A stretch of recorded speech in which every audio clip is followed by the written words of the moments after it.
berkesan sekali.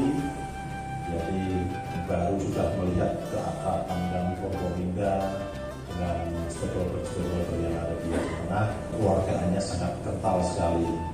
Mohon bantuan dan kerjasamanya dengan bapak-bapak dan rekan-rekan membimbing kami, arahkan kami biar kami dapat berpindah di sini dengan baik dan tidak mengecewakan keluarga kami.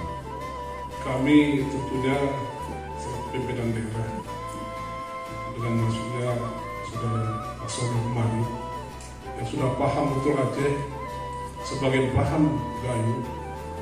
Mari kita bersama-sama membangun Gayo. Apa yang diharapkan oleh lagu Tawa Sedunia tadi. Jadi itu membangkitkan semangat rakyat Gayo ini bagaimana untuk membangun dirinya.